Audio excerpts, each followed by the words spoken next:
Boa noite.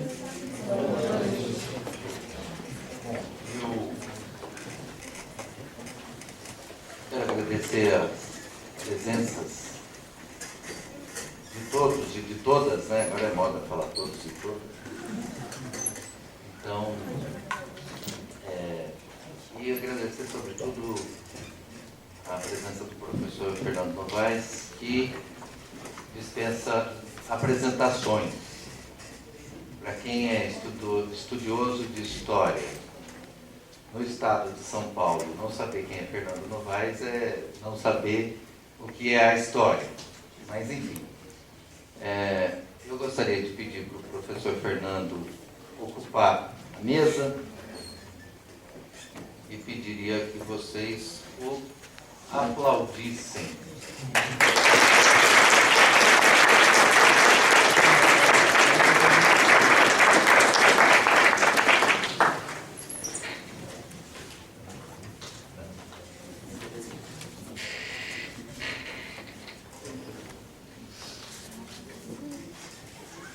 O acadêmico Felipe Portes, pelo que vi, tem aqui uma pequena apresentação. Então eu pediria para ele fazer a apresentação e vou me sentar aqui à mesa ao lado do professor Fernando.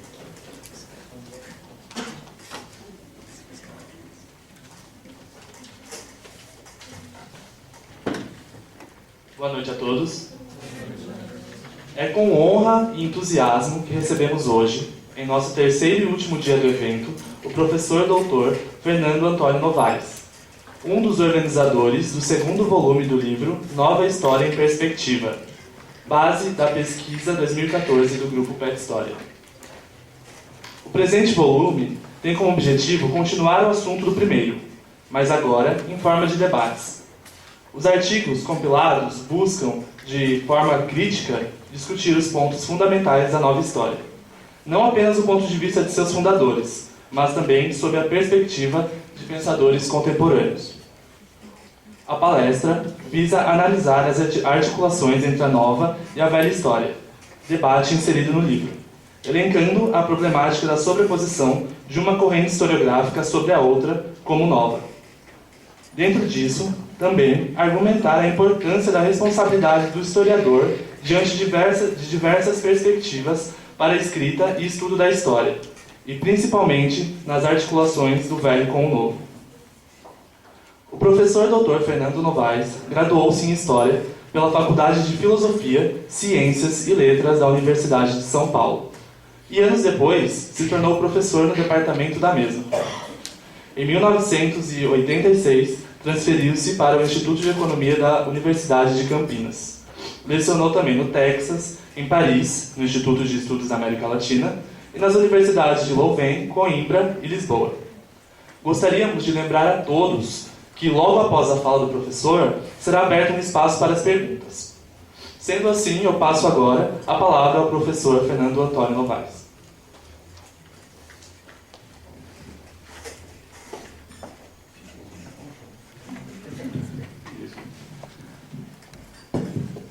Alô? Está funcionando? Quero agradecer a oportunidade de voltar ao convívio com vocês, porque faz uns quase 10 anos que eu estive aqui pela última vez na conferência do Imperador e já estava com saudade. Naturalmente, os amigos insistem em criar problemas, não é? Os elogios são muito grandes e isso cria uma certa expectativa, de forma que eu quero dizer que se o desempenho não corresponder à expectativa, vocês atribuam que foi um mau momento, não estava num bom dia, o rapaz foi ao dentista, qualquer coisa assim, mas a imagem que os amigos descrevem é muito boa. Teremos tempo depois de conversar sobre isso.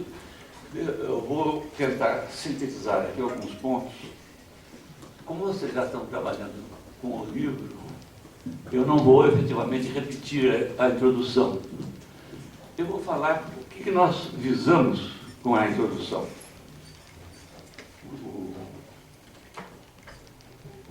Está bem o som? Porque, às vezes eu fico falando as pessoas não... Por que esse texto foi feito? Um texto de historiografia. Eu quero começar a dizer que historiografia, a história da história, do discurso historiográfico, é um tema que acompanha a minha formação do tempo de estudante, que infelizmente já faz muito tempo, até hoje. Eu me lembro que, quando eu era aluno, não havia, isso foi na época que foi criada a ANPU, não havia no Brasil praticamente estudo de historiografia, só havia um autor, que era José Honório Rodrigues. Se nós compararmos isso com a situação atual, é uma mudança radical. Uma das características da historiografia brasileira é o desenvolvimento dos estudos de historiografia. Se quem acompanhou a ANPU, nas primeiras ANPU não havia temas, nem mesas, nem nada de historiografia. Hoje não há ANPU que não haja várias mesas, debates, circuitos de historiografia. Já temos revistas especiais só sobre o assunto. Há um instituto em Minas, não é? Em Ouro Preto. Então, essa é uma mudança fundamental. O José Honório Rodrigues passou a vida dele se dedicando mais a estudos de história da história do que provavelmente ele era um grande historiador. E, como a pessoa muito obsessiva, quase nunca chega ao final da obra. Não é? Ele começou muito tarde a escrever a sua história da história do Brasil, da qual só saiu o primeiro volume, História do Brasil, período colonial. Depois, postumamente, saíram mais 2 volumes, um sobre Oliveira Viana, que aliás não é historiador, mas ele começou a grande obra, demorou muito, mas enfim, eu estou dizendo isso apenas para mostrar que essa é uma das características do desempenho dos historiadores brasileiros. Acompanha a minha carreira. Outra observação que eu queria fazer é que, normalmente, os historiadores tratam de historiografia no fim de carreira, como eu mesmo. Não é? Isso parece uma coisa desimportante, uma simples constatação, mas tem a sua piada. É que história não é uma matéria teórica. Só tem certas peculiaridades. A formação do historiador é uma formação erudita, teórica e erudita. Não é? É isso que afasta os historiadores da história, dos estudos historiográficos. Da mesma forma que afasta os historiadores da autobiografia. Edward Gibbon, grande historiador do século XVIII, é uma exceção que escreveu uma formidável e fantástica autobiografia. Né? Exceção, raramente os historiadores evitam. Talvez por aquilo que o Jorge Luiz Borges afirmou uma vez, escreveu uma vez.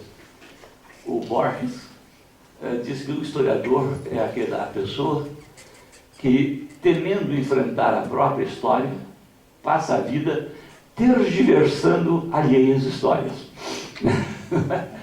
As pessoas acham que o Borges não gostava de história, e dos historiadores é o contrário. No fundo, o que ele quer dizer é que todos fazemos isso, só há história. Só há história. Mas isso também, vejam bem, eu estou contando isso para introduzir todo esse aspecto. Essa questão eu vivi muito essa questão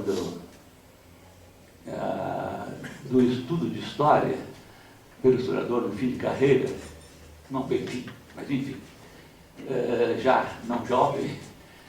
Uma vez que eu escrevi um artigo para o Jornal Estado de São Paulo,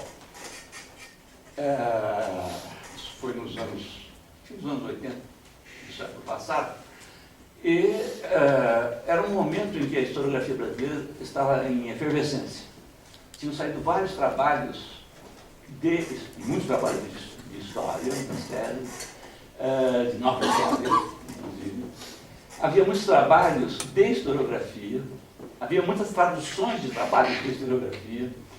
As revistas, a Revista de História de São Paulo, a Revista Brasileira de História da ANBU, da nossa associação, a Revista de Estudos Históricos do PEDOC no Rio, todas elas estavam publicando balanços da historiografia brasileira. Então, um amigo meu, que era jornalista, que eu fizesse um artigo sobre isso no Estadão, no Jornal do Estado de São Paulo. Você sabe que os jornais costumam mexer nos textos, tem o tal copydesk, e eu tenho horror disso. Eu falei, olha, eu não posso escrever isso, o meu texto mexe. Eu brigo até com o editor, né? Eles querem copydesk, não tem copydesk nenhum, se eu pus a vírgula aqui, é aqui. Agora, isso levou o Milor Fernandes a dizer, enfim, um escritor sem estilo. Acabou o estilo, né? Ninguém tem mais estilo. Só existe um estilo, o estilo do copydesk, né? Que normalmente tem umas regras estúpidas, né? Por exemplo, que não pode pôr vírgula antes do E. Basta abrir uma parte de Machado de Assis, está cheio de vírgula antes do E. Essas loucuras. Mas esse era meu amigo e falou, não, eu garanto que não mexe no seu texto, porque não dá tempo, o jornal não dá tempo de rever, né? Então ele falou, eu garanto, e garantiu. Só tem uma coisa que eu não posso prometer, que no jornal não existe isso. Quem dá o título somos nós. Eu falei, tá bom, o que vai fazer? Pagando bem. Antecedência. Né? Eu tinha posto o título, que eu acho muito significativo, Historiografia, Exame de Consciência do Historiador. Que eu não acho mau o título, porque diz bem o que é. E explica por que o historiador só no fim de carreira que começa a fazer exame de consciência da sua própria trajetória. O jornal, evidentemente, achou que isso não é título, que isso não vem de jornal. Né? Como eu mencionava que a historiografia brasileira está em efervescência, é um bom momento, eu me referia por três vezes no texto, a Clio, a musa da história. Então o jornalista deu um título belíssimo para o texto. Clio, a musa da história, entrou no cio. Eu pus a mão na cabeça. Eu falei, mas você ficou louco? Não, o título é bom, tá? Eu falei, você é doido. Depois eu publiquei esse livrinho Aproximações, eu recolhi com o título original. Mas eu disse a ele, que era meu amigo, aliás, ele era um bom poeta, eu falei, mas você não leu o Drummond? Isso é uma rima, não é uma solução. Isso é uma rima, não é uma solução. E isso é uma coisa imperdoável, a ignorância. Você sabe que as musas não entram no cio, elas vivem no cio. É isso que distingue uma musa de quem não é musa. Meu Deus do céu, olha, Clio, a musa da história, entrou no cio. Mas isso tudo para dizer o seguinte, que eu tive, minha primeira turma, nos anos 70, primeira turma, 73, 34, de orientação de mestrado, um aluno que tinha sido meu aluno, era formado em Ciências Sociais, mas gostava de História, que é o Rogério. Não é? E ele queria ser historiador, terminado o curso, ele falou que queria fazer tese comigo e tal, eu gostava muito de charla, éramos amigos. Só que ele falou, quando começamos a discutir o projeto, ele falou, eu não posso fazer pesquisa de arquivo, porque eu queria fazer rapidamente, fazer algo dentro do prazo. Naquele tempo os prazos eram um pouco mais livres, hoje é terrível, né? E eu não tenho tempo de estar estudando paleografia agora, talvez mais tarde eu vá. Então ele queria fazer história contemporânea. Olha, você pode fazer história contemporânea, eu não sou especialista em história contemporânea. Mesmo no Brasil, eu sou especialista em colônia. Aí me ocorreu a ideia de fazer, você faz um estudo de historiografia. O documento para o historiador são os textos do historiador. os livros de história é a documentação do livro de historiografia. E ele fez um belo trabalho, que se chama Colônia e Nativismo. Pegou na bibliografia em geral, desde histórias gerais até tese, até livro didático, o que até o século XIX era chamado no Brasil de nativismo. E eram as coisas mais espalhafatosas. E ele falou, como nós vamos ter um critério para saber o que é corretamente chamado nativismo? O critério é sistema colonial, que era o curso que eu dava. É sistema colonial. É nativismo aquilo que confronta o sistema colonial. O que é apenas um protesto contra alguma coisa não é nativismo. É tudo chamado nativismo. Que é um belo trabalho, uma bela publicado também. É uma tese, uma das primeiras teses naquele tempo, mas nos anos 70. Né? Posteriormente, mas então aí eu contrariei a tradição dos historiadores. Eu falei, olha, você vai contrariar e você vai ser criticado por isso. Hoje já não se tem mais esse mito, né? Porque você está fazendo o seu primeiro trabalho, você começa com a historiografia. Vão dizer que isso é muito pretencioso. Mas aí foi indo. Muitos anos depois, o Rogério ficou no Taquara, né? Não foi para a universidade, deu aula na UNESP em Assis uns tempos. Mas quando eu fui para Campinas, depois de 85, não é? 83, 85, eu falei, eu não ia mais abrir, receber alunos para doutorado, teria que ser em Campinas. E como era na faculdade, no Instituto de Economia, teria que fazer o exame do ANPEC, que é um exame de ciência estatística. O Rogério conhece essa coisa, mas é uma chatice aquele exame. Eu falei, eu vou receber aluno de mestrado, o último aluno de mestrado que eu estou recebendo na USP era você. Se ele queria fazer, então ele voltou. Ele voltou entusiasmadíssimo e queria fazer, eu falei para ele, você tem que fazer uma tese, algum contato com ele, você tem uma leitura espantosa, faça uma tese sobre a nova história, que estava no auge né? Ele começou a fazer a tese, fez o curso, e começou a fazer a tese. Porque nessa época, em Campinas, eu comecei a dar, nos últimos anos, aí já nos anos 90, no fim dos anos 90, e ele foi assistir novamente, eu comecei a dar cursos de historiografia no Instituto de Economia da Unicamp, no curso de doutorado. Por quê? As classes eram pequenas, e eram mais ou menos de 15 alunos, e tinham 1/3, 5 eram formados em economia, o outro terço era formado em história, e o outro terço eram formados em ciências sociais, sociólogo. E eu resolvi, já estava me interessando por historiografia, já tinha escrito Clio, a musa da história, entrou no CIO. Eu então tive a ideia de, para ter uma linguagem comum, insistir que não se tratava de todo mundo está de acordo, não é consenso, é linguagem comum. Quando um fala uma coisa, o outro não entende outra. Né? Porque é diferente, de formação diferente. Uma discussão sobre historiografia era uma maneira de desenvolver e discutir com os alunos uma linguagem comum para que eles se entendessem entre si. Então, cruzou. E o Rogério foi dessa turma e fez o curso lá 2 vezes e fez o livro dele. Na realidade, a tese de doutorado dele, também publicada, ele esteve aqui, vocês viram, né?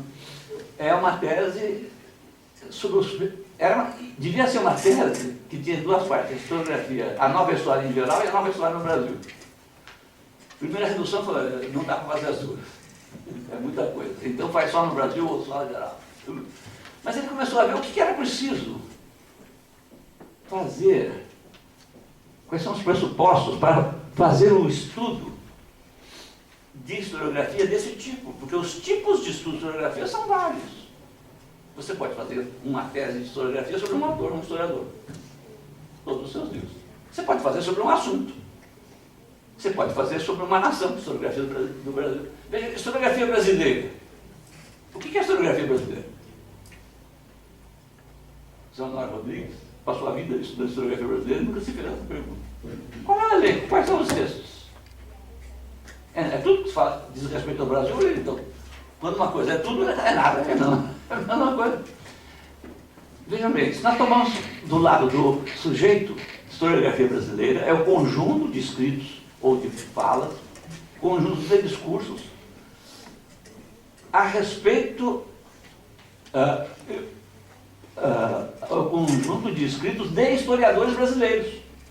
Nesse elenco entra, portanto, os trabalhos dos medievalistas brasileiros, dos especialistas. O trabalho do Círio Cardoso sobre o Egito faz parte dessa historiografia brasileira. Os trabalhos do Hilário sobre a Idade Média fazem parte disso.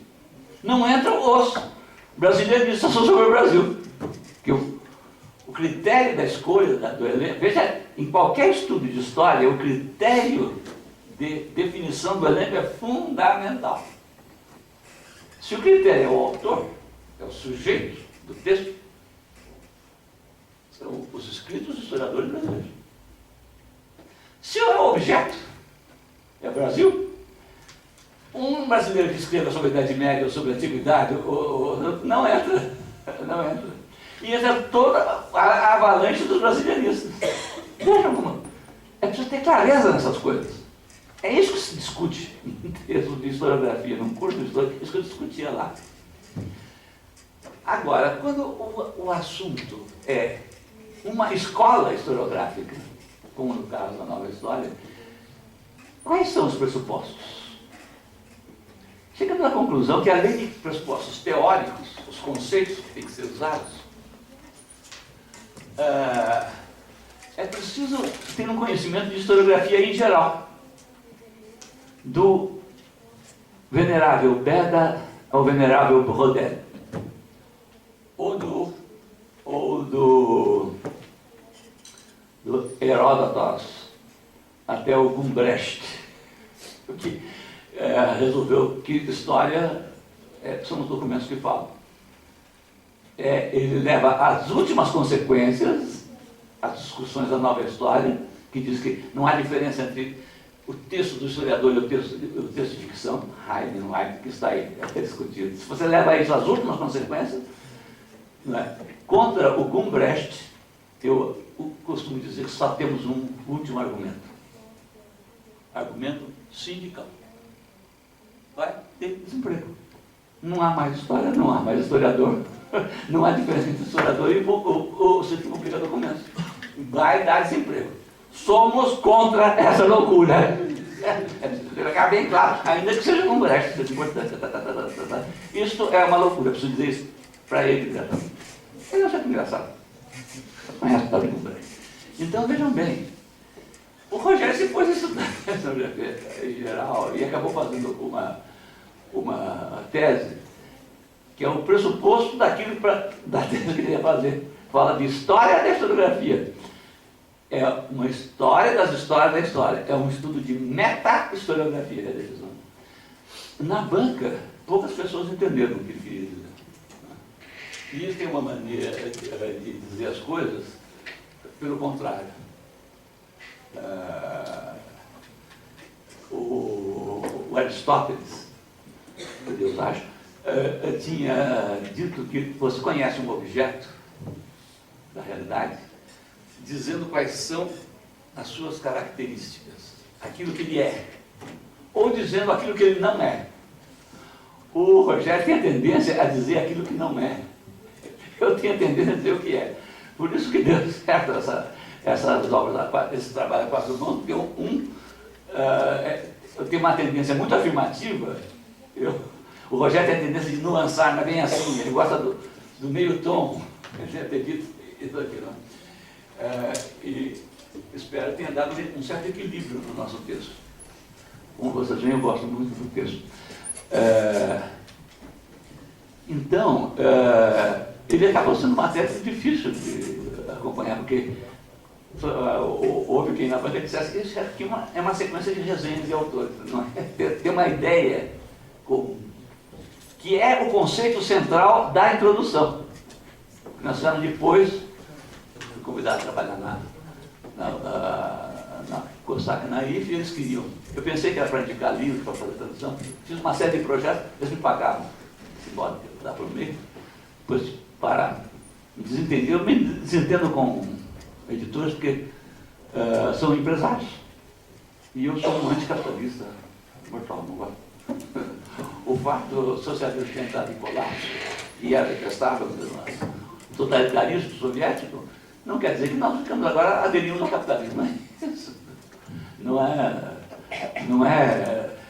não somos, por isso, discípulos do grande pensador nipo norte-americano, o senhor Francis Fukuyama, que escreveu O Fim da História. Esse é outro, né?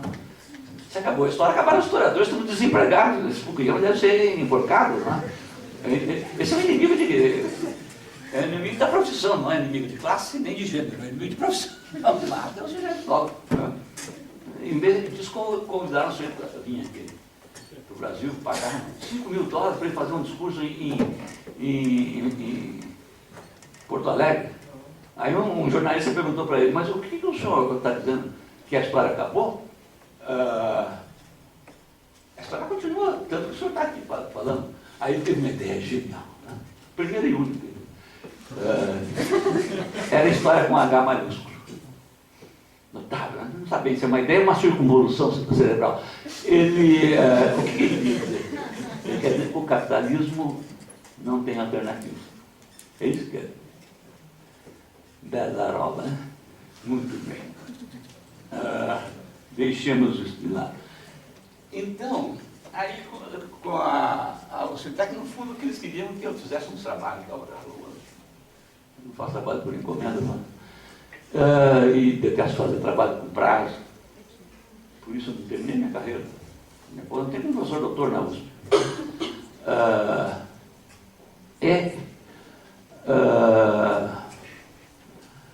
Aí eu propus para o Rogério que ele fizesse, antes de fazer o livro sobre a nova história, fazer uma coletânea de trabalhos sobre a nova história.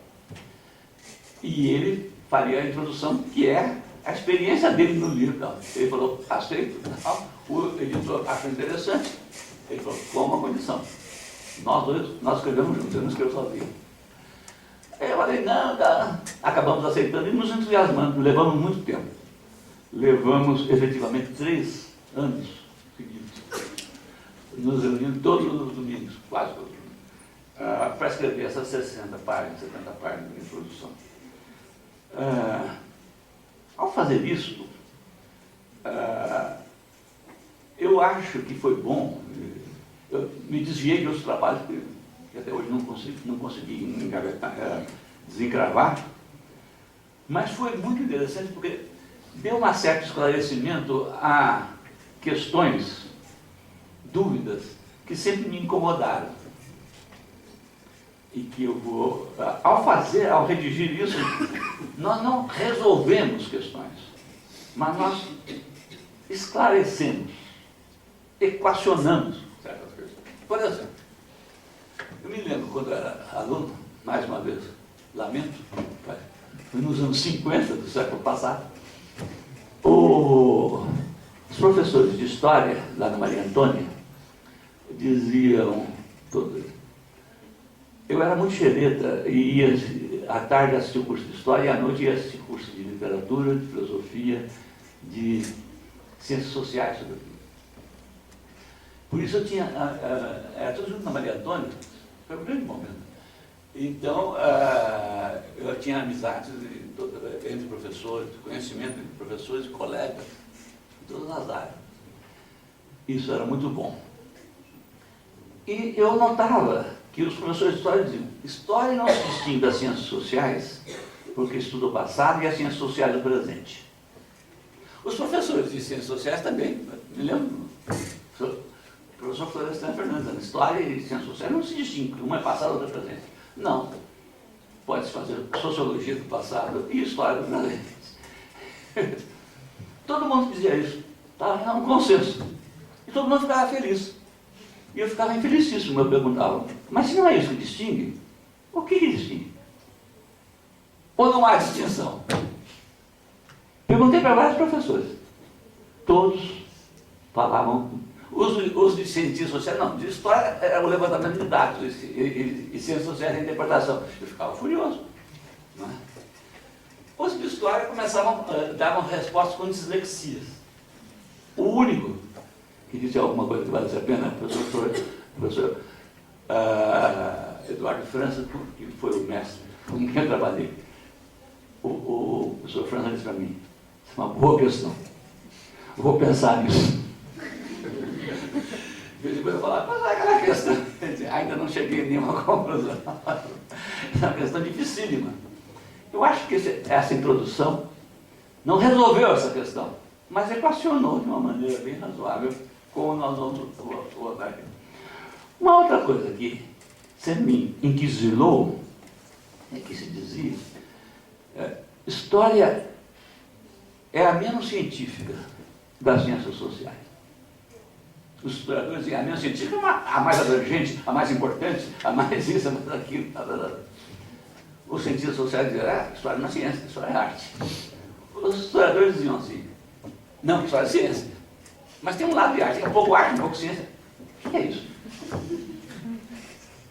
O que é isso? Que papo é esse? Que maluquice é essa? E pensando nessas coisas. Também isso acho que alguma coisa ficou menos obscura. Não é? Isso, eu sempre tive contato com uma pessoa de sociologia, já como aluno de sociologia, ciências sociais. Participei de um grupo de leitura do Capital, em que eu era o único historiador. No começo eu ficava muito tímido, não acompanhava as discussões, lia tudo desgraçado. Depois eu comecei a perceber a vastidão da ignorância de todos eles a respeito de história. Comecei a corrigir barbaridades. Não, porque a Rússia no século XI, no século XI não existia a Rússia. Não é uma loucura. Como é que eu falo? Então, não sei. Estude. As novas loucuras. Eu comecei a entrar e ver que as discussões não eram assim tão opacas. Né? Então, eu tenho sempre tive muita sensibilidade para esse tipo de problema. Uma terceira e última coisa que sempre me inquisilou, dado essa participação, dado posições políticas, da participação no grupo de estudos do Capital, né?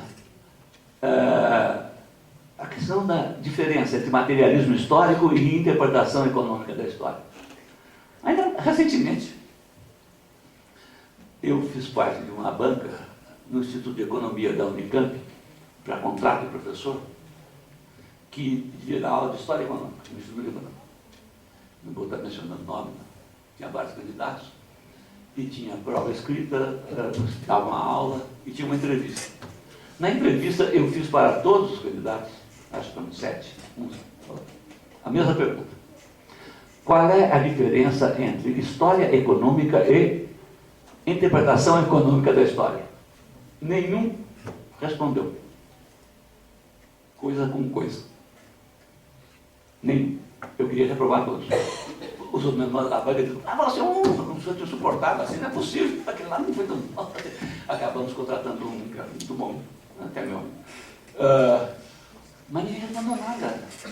Também eu acho que esse texto aí dá uma certa luz sobre isso. Os marxistas diziam, não, nós não somos interpretação econômica da história. É o que então? Balá, bali, balu, balá, balá, balá, nada de explicação.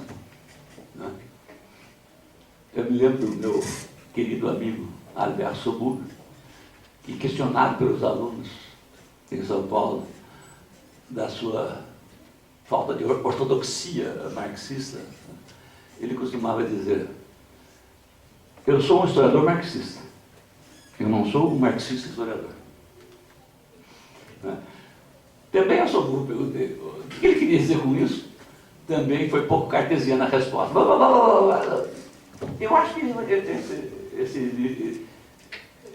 mas o primeiro volume desse livrinho diz alguma coisa não totalmente execrável a respeito do assunto.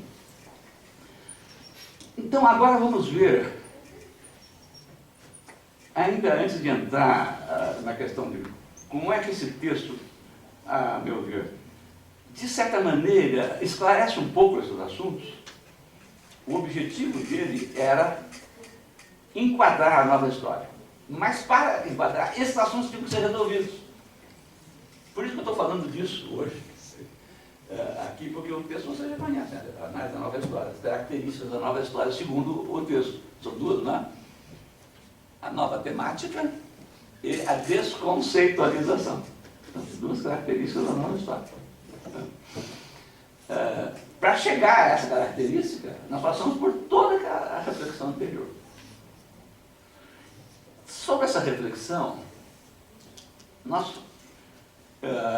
numa apresentação que houve no lançamento do primeiro volume, lá na USP, foi até uma coisa da AMPU. Eu ia falar uma coisa que depois... Eu falei uma coisa que depois me arrependi até. Eu falei que... porque fica muito cabotino, muito pretencioso. Como é que nós gostaríamos que fosse lido esse livro? Ler a introdução, depois ler todos os 2 volumes, todos os capítulos, todos os textos, a seleção dos textos, depois reler a introdução, para ver a relação. A introdução não é um resumo.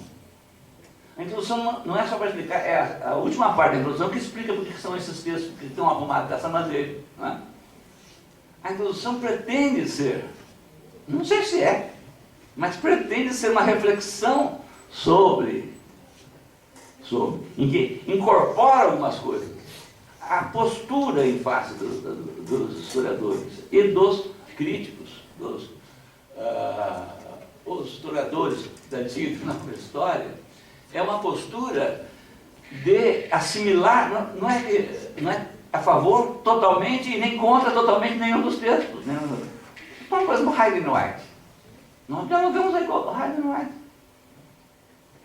Incorporamos umas coisas, Hayden White. Mas somos contra outras coisas. É isso que é preciso ver. Se essa seleção do que incorpora, é muito fácil ficar dizendo, todo mundo acha que é o começo. É o ponto inicial.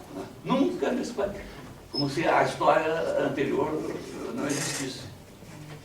Não é essa a postura, não é essa a nossa postura. Por exemplo, a postura de dizer que tal autor é ultrapassado. Que autor não é ultrapassado? Esse negócio de ultrapassado, Caio Prado é ultrapassado. Isso é gente que pensa que história é como química. Um livro de química, sobretudo se for química inorgânica, é ultrapassado. Eu não sei nada de química inorgânica, o que é. Mas eu sou capaz de dizer qual é o melhor livro de química inorgânica. É o último que foi publicado nos Estados Unidos, que incorpora todas, quanto mais científico, o último é melhor, que incorpora todas as experiências, todo o conhecimento. Isso já não é assim em ciências sociais. Em história, então, isso é uma loucura. Isso é uma loucura. Então, quando a gente lê um livro de história, você tem que ver aquilo que você... É mais importante ver aquilo que está certo com o que você considera que é uma contribuição e tentar ir além. Não é pegar a primeira frase infeliz que o Chico tem. Tem gente que lê a formação do Brasil contemporâneo, tem lá uma frase infeliz que dá a impressão. Pode ser, não é verdadeiramente, que ele era um ser preconceituoso. O cara é preconceituoso.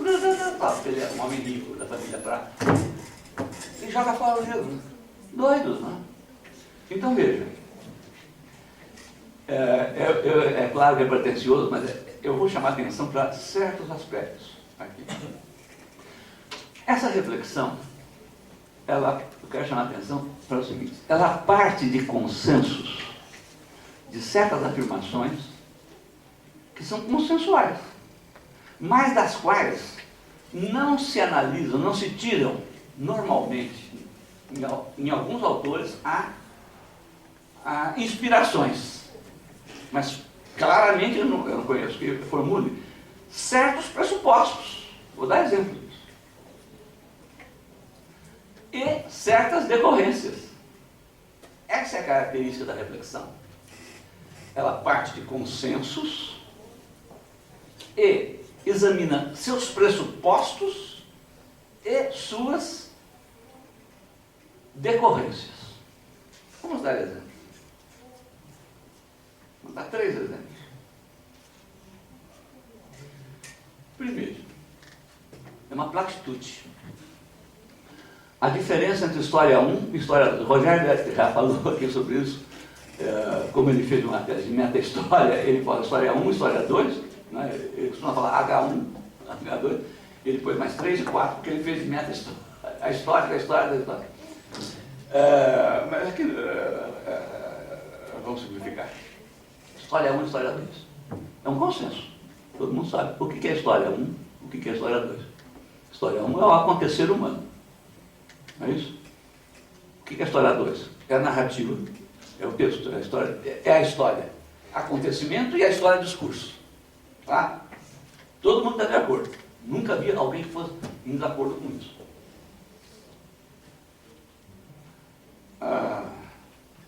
Pois bem, não se tiram certos pressupostos disso. Se é assim, por exemplo, o que são os povos sem história? Existe povo sem história? Aqui no Brasil se dizia que os índios não tinham história. Aí, quando vieram os antropólogos, ficaram nervosíssimos. Vocês estão xingando os índios, né? Que preconceito, tá? Não tem história. Aí os historiadores ficaram envergonhados, não fazer história dos índios, começaram a fazer história dos índios. Por quê? Não faz a distinção de história 1 e história 2. Claro que os índios têm história 1. Eles são seres humanos que vivem, portanto têm história 1. Eles não têm história 2. História narrativa. O que corresponde? Não são só os índios. Os chamados primitivos, os grandes temas antropólogos, uma das características, tem várias características. Eu acho que a característica mais importante do primitivo é que ele não tem história 1. O que corresponde à história 1 para o primitivo? O mito. O mito. Mas nós podemos fazer a história. Podemos fazer a história dos índios. Podemos fazer a história dos índios, sim. Mas nós fazemos a história dos índios. Enquanto índios não têm história 1. Como foram os gregos que fizeram a história do Egito. O Egito não tinha história, ele tinha registro. Lista de faraós, de datas, não tem história narrativa. Assim, mas os índios podem estudar e fazer história. Estão deixando de ser índios. estão se aculturando. Isso não quer dizer que seja contra ou a favor. Eu acho que eles devem fazer, sim, devem reivindicar a sua cultura. Isso.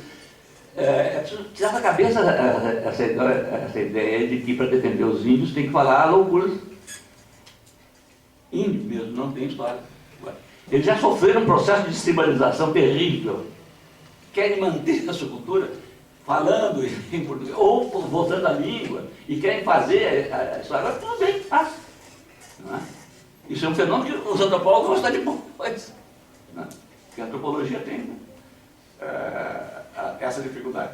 Então vejam, história 1 e história 2 não se tiram as consequências que tem que tirar.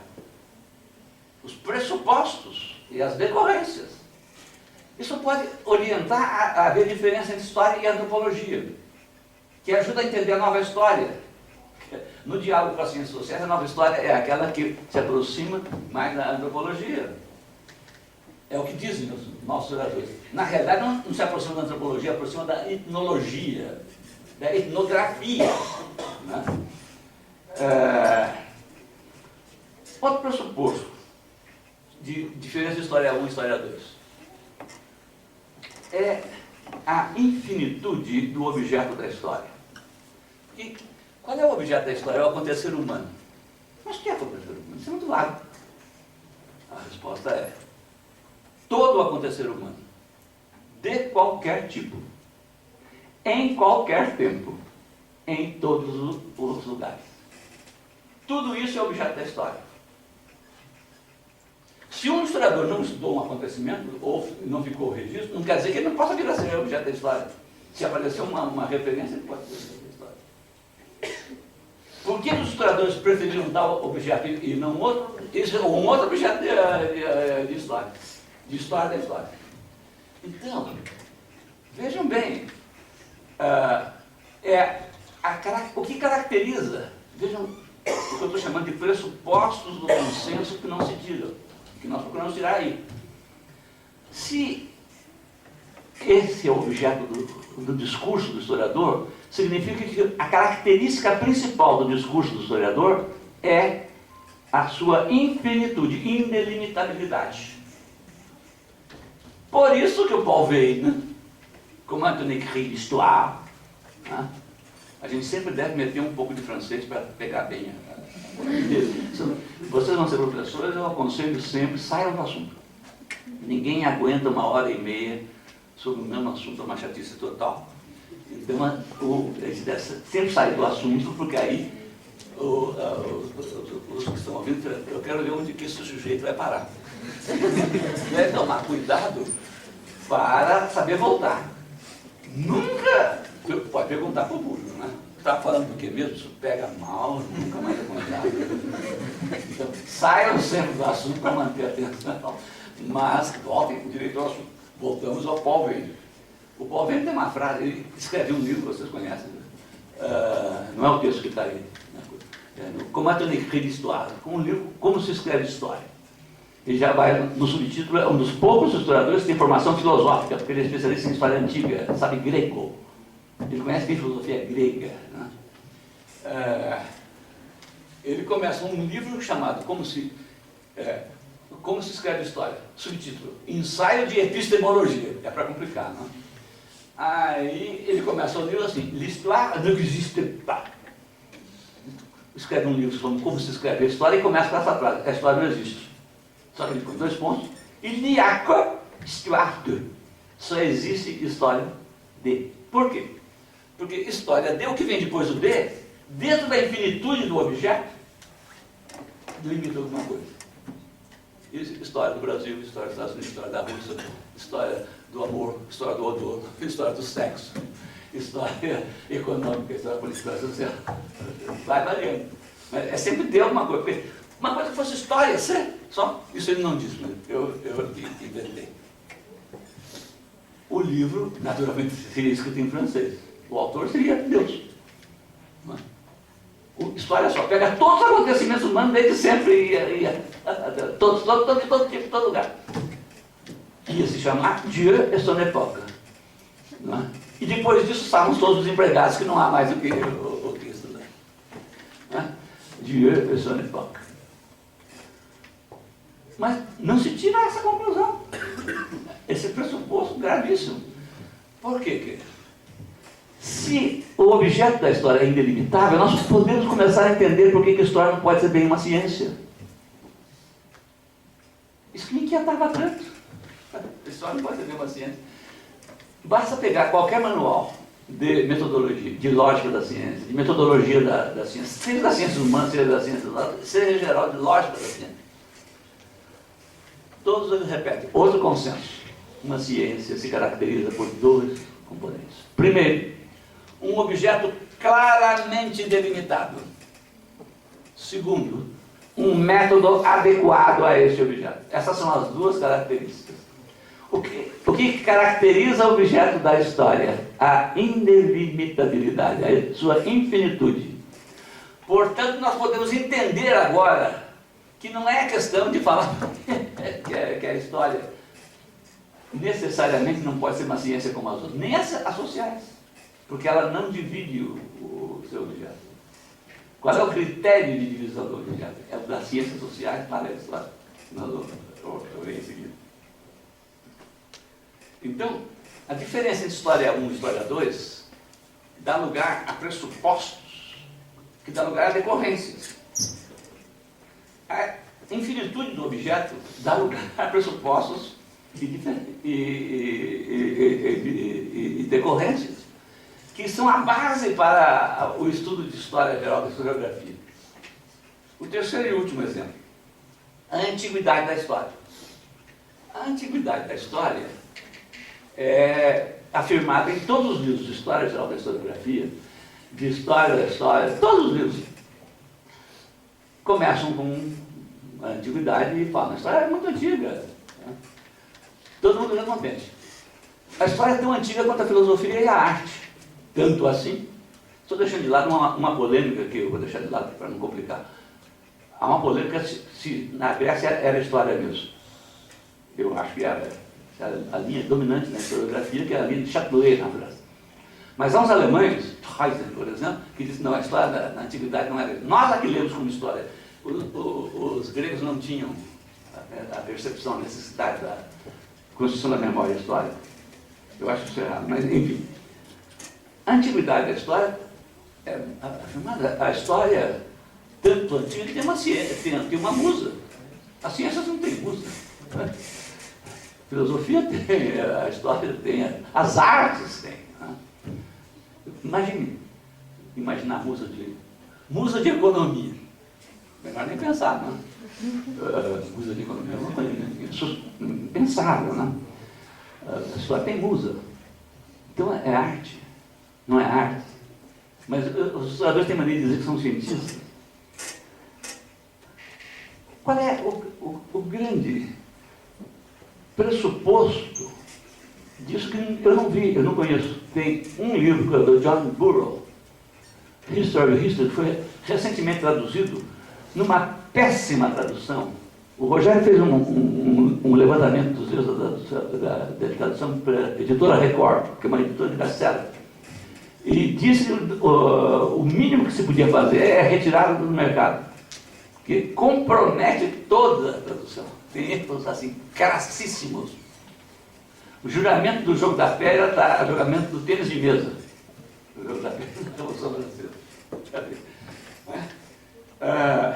Mas é um dos únicos livros que chama atenção para esse fato. Se a história é mais antiga, isso corresponde, quer dizer que ela não corresponde, ela é mais antiga do que a universidade, que é do século XIII. Ela é mais antiga da ciência do que as outras ciências sociais, do que as ciências exatas, que é do século XVI, XVII. E depois segue. Ela é mais antiga do que as ciências humanas. As ciências humanas começam no século XVIII, com a economia, na segunda metade do século XVIII. Na Belle Époque, com a sociologia e a antropologia. Quer dizer, ao longo do século XIX vão se formando as ciências sociais. A história anterior. Eu não conheço o autor, alguns se aproximam. O Izinga se aproxima. Burroughs se aproxima. Quer dizer, então, aqui, demandas sociais, culturais, corresponde o discurso historiador. Por que é o discurso historiador? Em primeiro lugar, o discurso historiador não existe em todo lugar. Porque o discurso não é só a palavra escrita, é o discurso, a narrativa do acontecimento. Os povos primitivos não têm narrativa. Os chineses não têm narrativa do acontecimento. No livro do francês, lá, como é que ele chama? Meu nome também. Sobre historiografia, o Carbonelli, tem um capítulo sobre historiografia na China. O capítulo devia estar em branco. Porque o capítulo mostra que não tem historiografia na China, tem documentação que os outros vão fazer historiografia na China. Os muçulmanos tampouco têm história. É só no fim, no século XIV, tem o Ibn Khaldun. E quando ele fala do Ibn Khaldun, há um nacionalismo francófilo do Carbonelli, é incrível. Ele está espantado como é que um árabe escreveu, nem era árabe, berbere. Na Tunísia, ele escreve no século XIV um livro com a capacidade, que é os Prolegômenos do Ibn Khaldun. Muito bem. A história não corresponde às mesmas demandas. Esse é um ponto fundamental. Podemos dizer, mais uma vez, a questão do consenso, pressupostos e decorrência.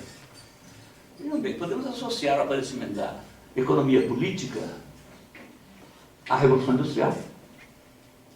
Que a Revolução Industrial, conceitualmente, significa a consolidação do capitalismo. Vem se formando desde da Segunda Idade Média, mas ele se consolida, se corporifica primeiro na Inglaterra e depois expandido para a Europa e para fora, com a Revolução Industrial. As características fundamentais do capitalismo, que é a dominância do trabalho assalariado. Isso deu lugar à economia política. Não quer dizer que isso esgote a economia política. A economia política, como ciência, é o reflexo. Não é isso. Precisa matizar. Entre a Revolução Industrial e o nascimento da economia política, tem matizes. Por que em tal lugar? Por que esse autor pensou que quer aquele? Mas está ligado. Porque se não tem nada a ver, é uma coincidência. A economia política nasce com a Revolução Industrial por coincidência? Sabe? É por coincidência no mesmo país? Não é? A verdade é que, num determinado momento da história do Ocidente, sentiu-se a necessidade de uma explicação racional, racional, portanto, científica, de uma esfera da existência humana, a chamada esfera econômica, a vida econômica, que é só uma esfera da existência humana. Quer dizer, esfera da existência é um critério para o recorte na história. Da mesma forma que no fim do século XIX e no início do século XX, na Belle Époque, quando a sociedade urbano-industrial se tornou dominante, numericamente dominante no Ocidente, apareceu a necessidade de uma ciência que explicasse a sociabilidade. Na França, com Durkheim, na Alemanha, com Weber, na sociologia. Da mesma forma que ao longo do século XIX, segunda metade do século XIX, a partir da África, o novo colonialismo levou ao interesse pelos povos primitivos. Os antropólogos não mostram. Isso não quer dizer que isso é uma relação mecânica, não quer dizer que todo antropólogo seja agente da CIA, não é nada disso. Alguns são de esquerda, são contestadores. Mas tem algo que ver. Ou é por coincidência que resolveu fazer uma ciência sobre os povos não ocidentais, nesse período, e não em outro. Claro que eles ficam dizendo que os escritores do século, mesmo o Pedro Vaz de Caminha, e aquele francês que veio aqui, o protestante, como é que chamava? O Lévi-Strauss considera um verdadeiro antropólogo, agora esqueci o nome da França, do Rio de Janeiro, como é que ele chamava? Já vou lembrar o nome dele, senão velhice. Mas é claro que eles não eram. Eles tinham sido inspirados, como o Caminho é um sujeito inspiradíssimo. Basta olhar pelo lado do Caminho com saudade. Que pena que ele não escreveu outras coisas. As observações que ele fazia. Quando leva os índios no navio,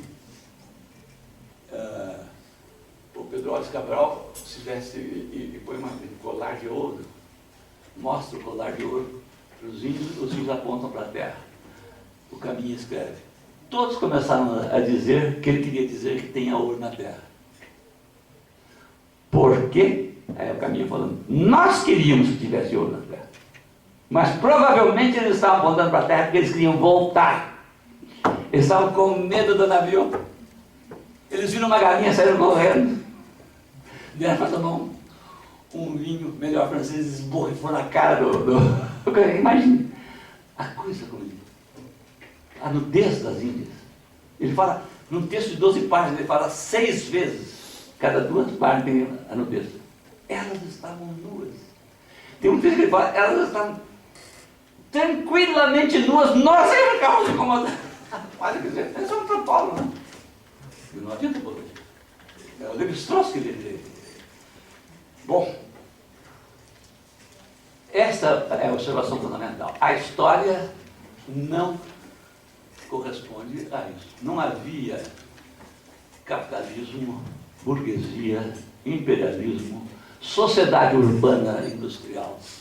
Nada disto. Lá estava o venerável Beda escrevendo. História eclesiástica, gentes anglos. Corresponde a quê? Outra platitude que está em todo lugar. A necessidade de criação das memórias sociais, da memória social. Mas não se fica pensando o que significa isto. toda sociedade precisa de memória social. Por quê? Porque a memória é um fato social, não é um fato individual. Quem diz isso? Os sociólogos. Ao contrário que vulgarmente se pensa, o que nós esquecemos e o que nós lembramos não é uma decisão pessoal. Agora há pouco esqueci o nome do... Continuo esquecendo, vou lembrar. Quer lembrar? Não lembro. Nós esquecemos e lembramos aquilo que a sociedade em que vivemos determina. A memória é um fenômeno social. Seria ótimo se não fosse. Basta viver para ver que não é. Quantas vezes nós queremos lembrar uma coisa, comeu outra coisa, e não lembramos? Ou então vem aquela moça simpática pedir bibliografia sobre que ia citar 3 livros em alemão, mais 25 em francês, fazer um cartaz. Esqueci. Que raiva. Ou na hora da defesa da tela, aquele mensageiro fez uma pergunta que eu podia ter amassado, o sujeito esquecia o argumento. Lembra do melhor argumento depois. E o contrário. Aquela maldita mulher que não consigo esquecer. Não é assim? Não adianta, não consegue. O que esquece? Toda a sociedade exige memória. Mas não toda a sociedade exige um tipo de discurso que cria a memória.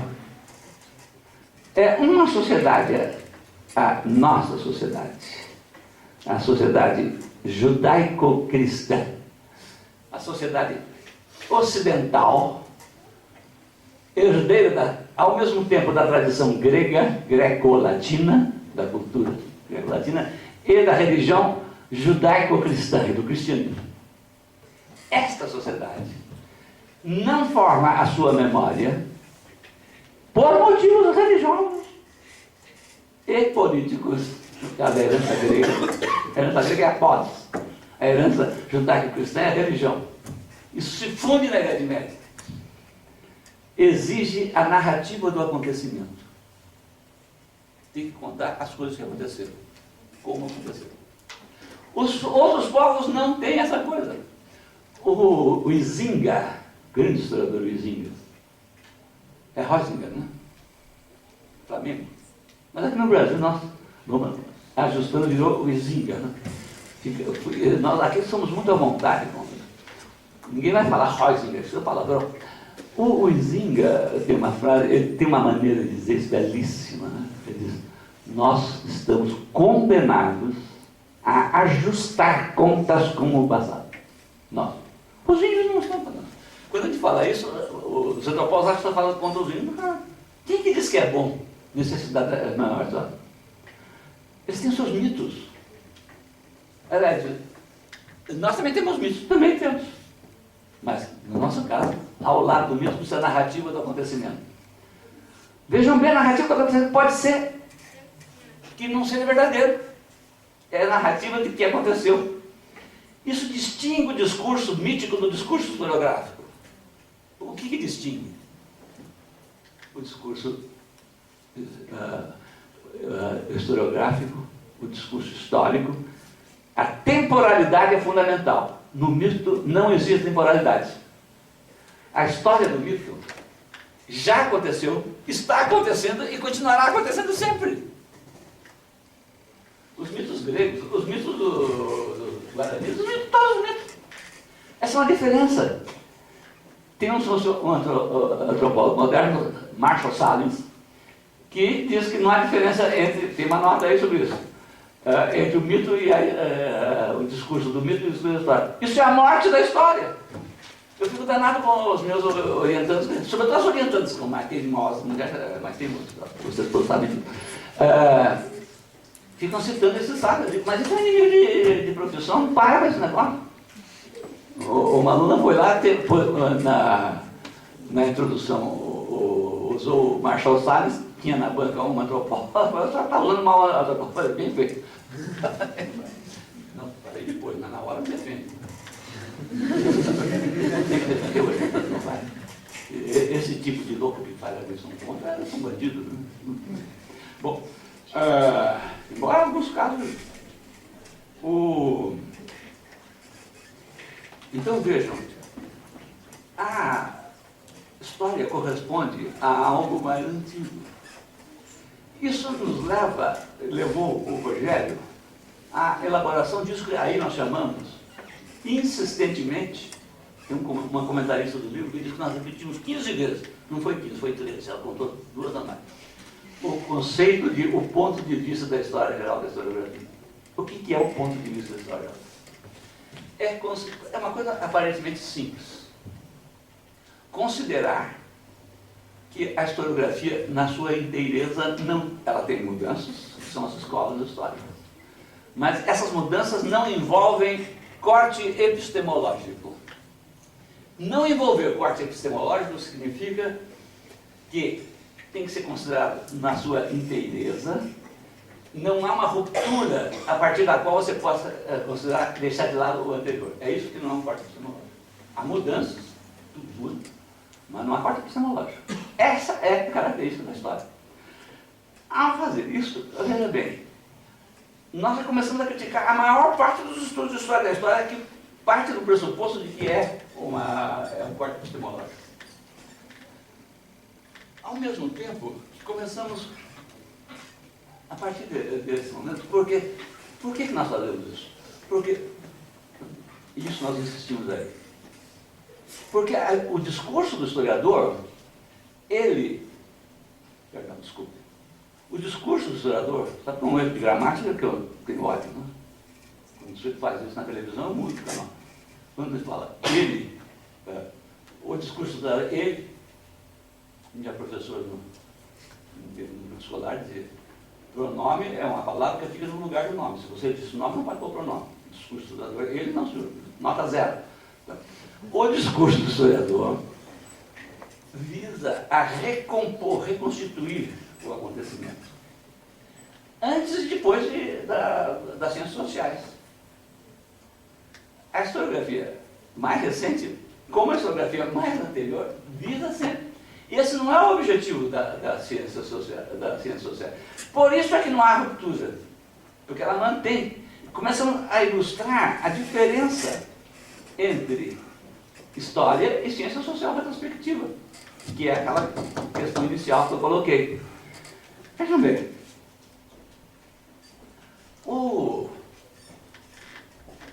se história corresponde, essa é outra coisa, outro consenso do qual não se tira correspondência. Se história corresponde a demandas culturais muito antigas, que continuamos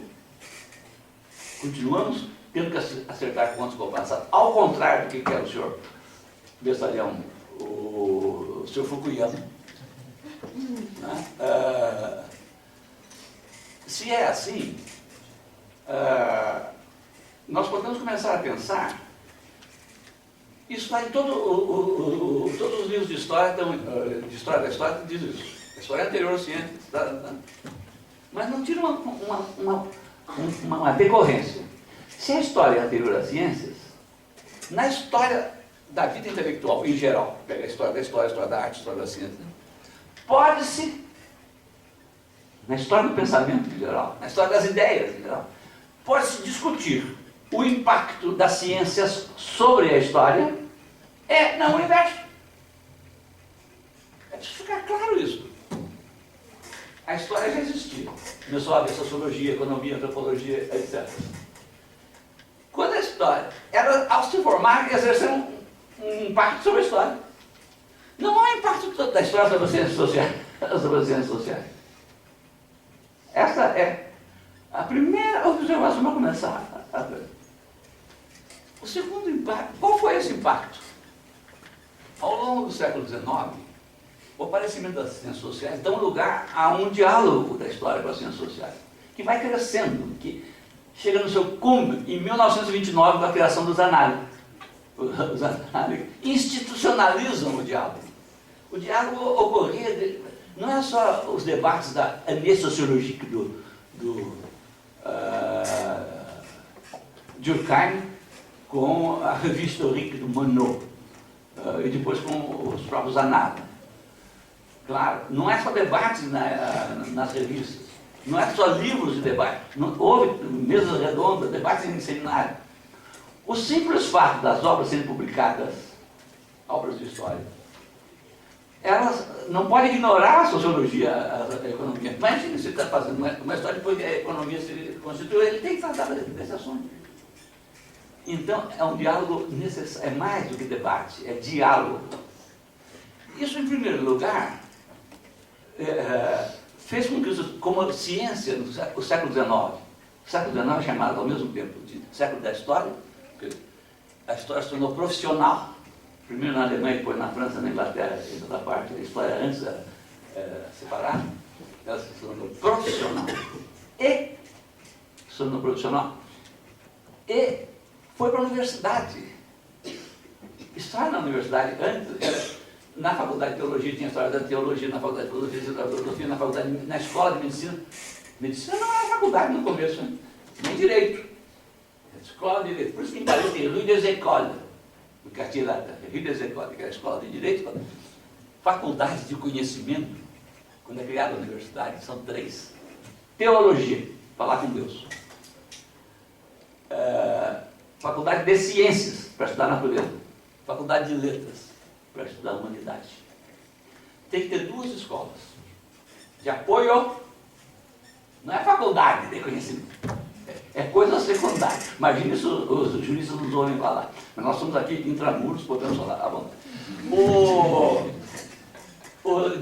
De medicina, porque o sujeito, para falar com Deus, estudar a natureza, estudar as letras da sociedade, tudo que não é exata, ele está vivo.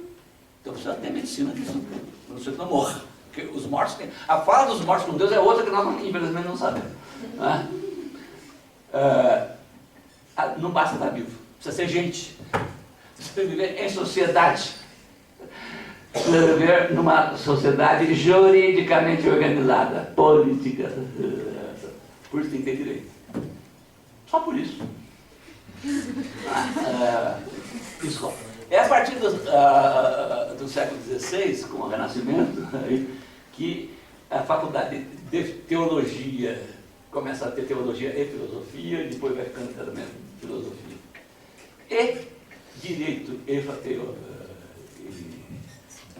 medicina passam a ser faculdades. E quando chega no século XX, começa a ter maluquices. Nos Estados Unidos, aí virou tudo maluco. Na Europa, não existe nenhuma universidade na Europa que tenha escola de engenharia sem faculdade. Ser parte da universidade. Isso não existe. Nem na Inglaterra. Isso é coisa de americano que nós pegamos. Isso é técnica. Você veja os portugueses. Tinha aquele Barroso, como é que ele chamava? Foi primeiro-ministro, aliás, socialista. Ele veio aqui e era tratado como doutor. Né? Doutor dizer que os portugueses dizem, não é doutor. É doutor? Como é que deve chamar? Então? Senhor engenheiro. Engenheiro não é doutor. Não, mas ele é professor de doutorado. Engenheiro não é doutor. Doutor é quem faz na universidade. Engenheiro é escola técnica. Não quer dizer que eles não tenham que ter muita verba, tem que ter uma maior quantidade de recursos, porque a casa não pode cair, ponte tem que ser. Não quer dizer isso, mas quer dizer que não é a parte de saber. É a profissão. Você para ser engenheiro, engenharia não é uma ciência. É uma profissão. O sujeito para ser engenheiro tem que saber várias ciências, não uma. Várias. Muito. Para ser um engenheiro. Mais do que o cientista normalmente sabe daquilo dele. O engenheiro tem que saber várias. Tem que saber matemática, tem que saber geologia, petrologia. Mas engenharia propriamente não. Como medicina. Fala ciências médicas, faculdade de ciências médicas. Não vamos brigar de caso de palavras. Mas, voltando ao ponto. A história, essa constatação do impacto fez com os historiadores, ao mesmo tempo que é o século da história, o século XIX, é o século da ciência. Então, a ciência tem uma importância. Ser cientista, e os historiadores, no diálogo com as ciências, eles começaram a querer ser cientistas. O que significa para os historiadores ser cientistas? Não só reconstituir, mas explicar os acontecimentos. Os acontecimentos são inexplicáveis, essa que é a desgraça. E isso teve uma repercussão péssima entre os historiadores. Eles começaram a deixar de se preocupar com a forma. Eles começaram a escrever mal. Essa que é a verdade. Né? Observem que nas histórias da literatura, até a Belle Époque, até 1910, 1914, as histórias da literatura têm um capítulo sempre dentro dos vários períodos que são definidos pelo estilo, período romântico, período realista, período tem romance, poesia, romance, teatro, retórica e história. Simples. Retórica antigamente era sermonística, paranética. Muito bem. A partir de lá, as histórias da literatura, seja história da literatura por país, história da literatura portuguesa, brasileira, francesa, etc. Seja história geral da literatura, como o Otto Maria Carpo, uma belíssima, não tem mais história. Por que não tem? Porque os historiadores resolvem virar cientistas e escrever mal. Foram mal recebidos pelos cientistas, que começaram a dizer, isso, tem rigor, ficaram arrogantes em relação aos cientistas, vocês que não sabem entender nada. Isso não leva a nada, você tem que pensar as coisas com seriedade, com rigor. Né? A diferença qual que é? Isso nos leva, em primeiro lugar, a uma modesta, mas eu acho que boa distinção entre historiografia tradicional e historiografia moderna. Isso é uma das coisas que sempre me inquisilou naquela. Eu, dezenas de vezes, ao longo dessa longa carreira, vi em bancas e li o candidato, também em livros, fala, a historiografia tradicional. Muitas vezes eu perguntei, o que o senhor considera historiografia tradicional e não tradicional? Nunca ninguém me respondeu. Como eu sou um sujeito razoável, eu nunca insisti. O examinador não deve fazer isso, não. O senhor está deixando aquela pergunta. Se ele deixou a pergunta de lado, por algum motivo ele deixou. Eu sempre falo para os alunos. Vou fazer a defesa, você anota as perguntas e você responde na ordem que você quer. Se tem uma que você acha que não deve responder, deixa para o fim, ocupa todo o período e lança para o besteirão que está lá examinando. Ele tem que falar, eu quero falar isso. É desagradável. Né? Então, é uma técnica. Por isso eu nunca cobrei. De vez em quando, depois eu conversava. No jantar eu conversava com... Porque antigamente tinha jantar. Né? Agora virou uma farra, né? Você defende tese, doutorado, não acontece nada. Não deu certo.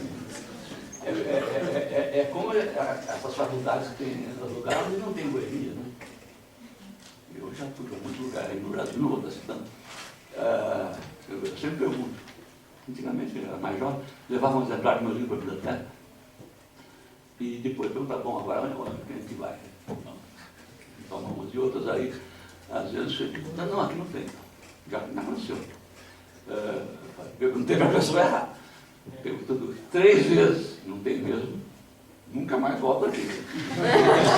Em boemia não há vida intelectual. Até esse americano, o Darrington, que é um autor dos mais traduzidos no Brasil. Qualquer livro de um amigo descobriu isso, tem um livro sobre a Revolução, a Ilustração e a Boemia e a Revolução. Ele descobriu uma relação. Parabéns, para um americano fazer uma relação dessa. Não.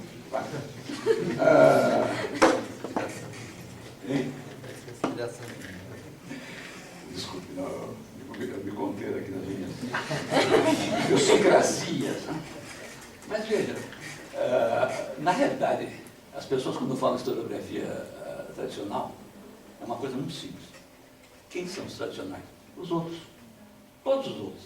O único que não é tradicional é ele, que está inaugurando o saber e está classificando os outros. Isso é uma perversidade da nossa profissão. Muita gente faz isso, todo mundo. Eu espero nunca ter feito isso. De vez em quando eu falo uma coisa, mas o senhor naquele texto falou isso também. Aí eu digo, eu nunca me pus como modelo para ninguém. Uma vez eu insisti com um amigo, o historiador Caio Bosco, vocês conhecem, né? na tese dele, ele queria começar a falar da ideologia como aparelho de Estado, depois a ideologia religiosa, depois a da igreja, depois da ideologia econômica, para chegar, eu falei, você vai chegar nas confrarias religiosas de Minas no século XVIII, no fim da Terra. Assim não é possível. Falei, como é que eu comento? Mas narrando a formação de uma confraria. Mas narrando como documento. Num sábado ensolarado, tem que estar no documento que ensolarado, senão não pode ter que estar. A negra Joana encontrou com o padre, não sei o que resolveu fazer uma confraria de conta. Depois você vai entrando nas discussões. Você não tem que falar, mas não tem que fazer isso. Tanto insistir, ele melhorou, acertou um pouco, mas não fez. Mas um belo dia o cara falou assim, e você no seu livro, você também não começa desse jeito, não, você começa definindo o sistema colonial. Eu falei, eu nunca me coloquei como modelo, não. Você me anunciou. Eu não falei, eu falei, você deve fazer assim, não disse que é porque eu fiz. Eu acho que é assim a coisa. Historiografia tradicional é historiografia, que nem chamava historiografia, chamava crônica. Historiadores chamavam crônica, alguns já chamavam historiadores, chamavam cronistas, chamavam analistas, né? Eruditos, que não dialogavam com as ciências sociais. Por um motivo muito simples, as ciências sociais não existiam. Né? A partir daí, eles começaram a dialogar com as ciências sociais e ficaram modernos. Em que consiste a modernidade? Na utilização de conceitos para explicar. Mas há uma diferença que ilustra a diferença de história com as ciências sociais. Não é passado e presente. É que as ciências sociais, há uma diferença que eu procuro marcar aí e insistir, entre ciência social retrospectiva e história. Por quê? Para o historiador, ele passou a acreditar que o objetivo final é sempre a reconstituição do objeto, do acontecimento. Só que ele achava que até o século XIX, para reconstituir o acontecimento, bastava usar os documentos, os registros. A partir do século XIX, com as ciências sociais, ele passou a achar que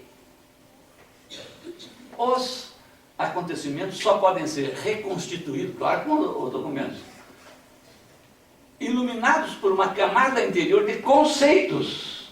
São os conceitos que organizam os acontecimentos e para reconstituir tem que explicar. Isto marca uma diferença entre ciência social retrospectiva e história. Porque os dois reconstituem e explicam, ou procuram explicar. Só que o cientista social reconstitui para explicar. A explicação é o objetivo final. O historiador explica para reconstituir. A reconstituição é o objetivo final. Nós temos alguns exemplos aí. Toma uma história da Revolução Francesa e antiga ou moderna, pode pegar o Matisse ou pegar o século XIX, o grande Michelet, né? O grande Michelet. Compara com o Barton Moore, cientista político norte-americano. Escreveu um livro, Social Origins, já que falando francês, tem que falar um pouco de inglês para dar uma brilhada. Social Origins of Dictatorship and Democracy. Né?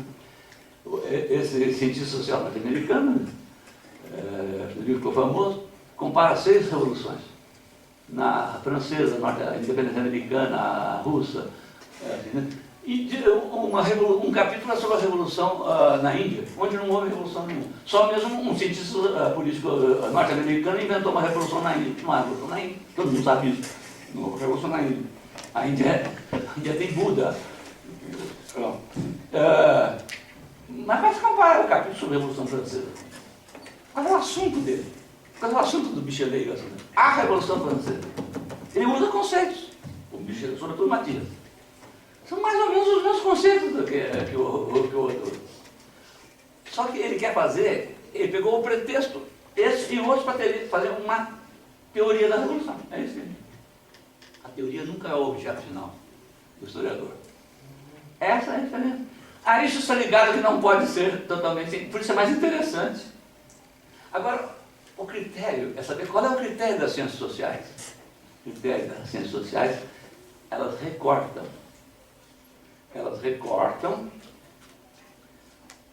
a realidade humana, histórica, que é sempre total. Todo acontecimento tem todas as esferas da existência. As esferas da existência é o olhar, são vieses de análise. Um conceito do Max Weber, a esfera de existência. Quanto mais claramente definido a esfera de existência, mais científico é o discurso que se faz sobre essa ciência. Entre as ciências sociais, a ciência onde a esfera da existência é mais precisa é a economia. Parece que mais do que economia, só a linguística. Linguística ligada à tautologia, a capacidade, ao mapa da capacidade do som, de criação de sons. Porque se compara sociologia com a economia, por exemplo, o que é o social? Por isso que o Durkheim começa a regra na sociologia definindo o fato social. O fato social tem tais características. 1, 2, 3. O que não tem essa característica não é a fato social. O Weber tem qual é o objeto dessa? A ação humana. O que é a ação humana? Primeira característica é sempre relação. Não há ação que não seja relação. Portanto, ela é mentada, é de um grupo. Aí começa a confusão. Ele escreve Monumental Economia e Sociedade para dizer isso. Então, veja, é menos claro do que economia. Psicologia também é mais claro. Antropologia, a cultura. Veja, a economia é de uma precisão aristotélica. O que é economia? O que é vida econômica? A ciência econômica, em inglês é economy, se distingue de economics. Economia é a realidade e economia é o discurso.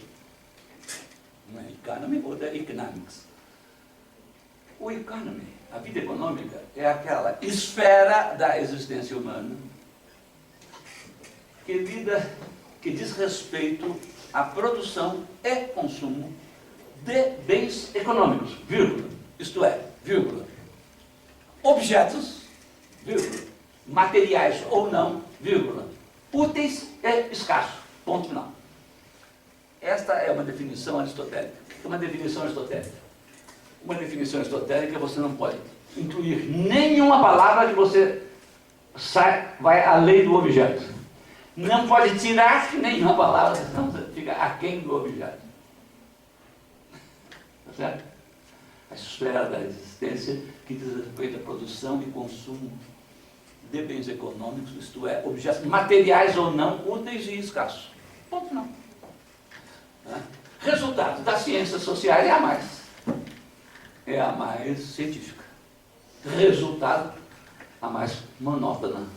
A tal ponto que os economistas chamam-se a si próprios, a ciência econômica, como é que chamam? Dismal science, a ciência lúgubre. Dismal science é a expressão dos economistas, a dismal science, ciência lúgubre. Vejam, por exemplo, quanto mais científico, mais monótono. Vejam, por exemplo, os títulos dos livros. Já observaram? Os livros de economia. Que criatividade, que variedade. O livro de economia chama Manual de Economia, Elementos de Economia, Princípios de Economia, Tratado de Economia. Muito variedade. Um esforço genial. A riqueza das nações. Aí ficou o gênio, o sistema Avadão ficou o pai da economia. Compara com a história. O nascimento do purgatório. Visão do paraíso. O outono da Idade Média. Não vamos para mais exemplo para não humilhar.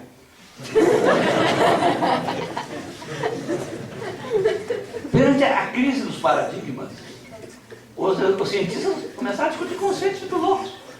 Os historiadores fizeram. Mudaram de assunto. É muito simples.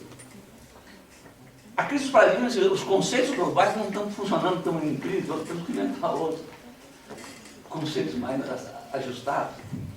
Os historiadores mudaram de assunto. Em vez de estudar desenvolvimento, revolução, crise, vamos estudar os amores, os odores, os humores. Né? É por aí que vai. Né? E aí nasce a nova história. O manifesto da nova história, que se chama, naturalmente em francês, Faire de l'Histoire, é um volume em 3 volumes, é um livro em 3 volumes, que vocês conhecem. O Faire de l'Histoire tem vários textos no primeiro volume. O Faire de l'Histoire é o manifesto da nova história. Só o historiador foi manifesto em 3 volumes. Alguém já ouviu falar em manifesto em 3 volumes? Não faz fazer matéria fazendo um manifesto em 3 volumes. Pensa manifesto comunista em 3 volumes. Não existe, é coisa de historiador. Estou falando aqui porque nós estamos intramuros, né? São as nossas coisas. Todos nós, dos 3, o melhor é o primeiro, que fala dos novos objetos. Os que falam de novas interpretações é uma porcaria. O único bom é o texto que nós fizemos aí do Paul Veyne, História Conceitualizante. Os outros é de gente que não entende de teoria e que fica falando bobagem.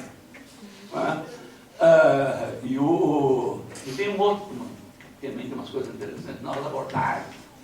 O bom mesmo é os novos objetos. Porque a nova história se caracteriza pela abertura de objetos, coisa positiva. Desconceitualização. Qual é o raciocínio? Estou terminando, já passei da hora. Vejam bem, o raciocínio é assim. Como os conceitos antigos não foram usados para analisar esses objetos, eles não servem, então abandonamos os conceitos antigos. Se tivesse bom senso, qual é que fala assim? Então eu vou inventar novos conceitos, ou descobrir novos conceitos. O historiador fala, não. Como que eu quero reconstituir? O fundamental é reconstituir, é narrar. Eu vou fazer o revival of narrative, um dos textos aí do Lawrence Stone. Né? Eu estou satisfeito com isso. Daí a desconceitualização. Aí vem as críticas. Eu estou dizendo isso, eu vou terminar lembrando que aquelas questões iniciais que eu falei, elas não ficam resolvidas, mas elas ficam, de certa maneira, equacionadas com essas reflexões.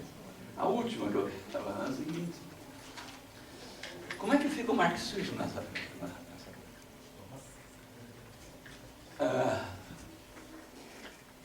No texto nós notamos que o marxismo se forma, a teoria do materialismo histórico se formula no meio do período em que a história, em que se passa da historiografia tradicional para a moderna, do diálogo da história com as ciências sociais.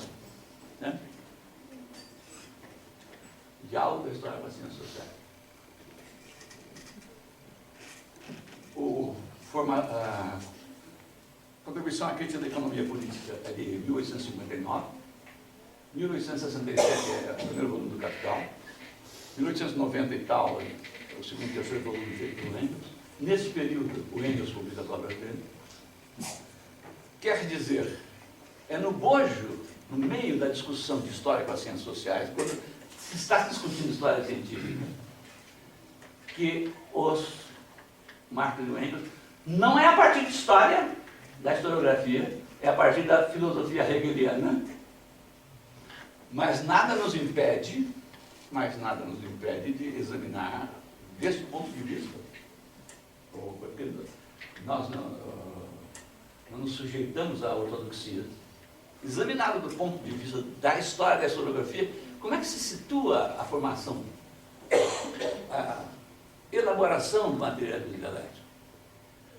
O pressuposto, vejam bem, das ciências, ao se formar, isso está na história das ciências sociais.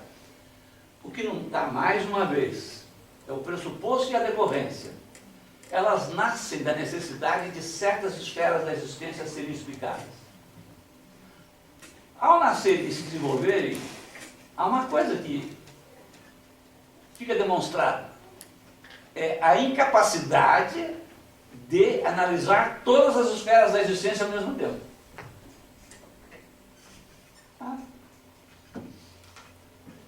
Dominar uma esfera da existência porque você não consegue dominar todos ao mesmo tempo. O que significa dominar todos ao mesmo tempo? Dominar a história. Fazer da história uma ciência. Como é impossível, fazemos da sociedade, fazemos da economia, fazemos da cultura, fazemos da política, ciência. Mas o historiador, isso fundamenta a diferença entre ciência retrospectiva, economia retrospectiva e história, por exemplo. História econômica. Isso explica porque o marxismo é uma teoria da história. Muita gente fala isso, mas não diz o que é ser uma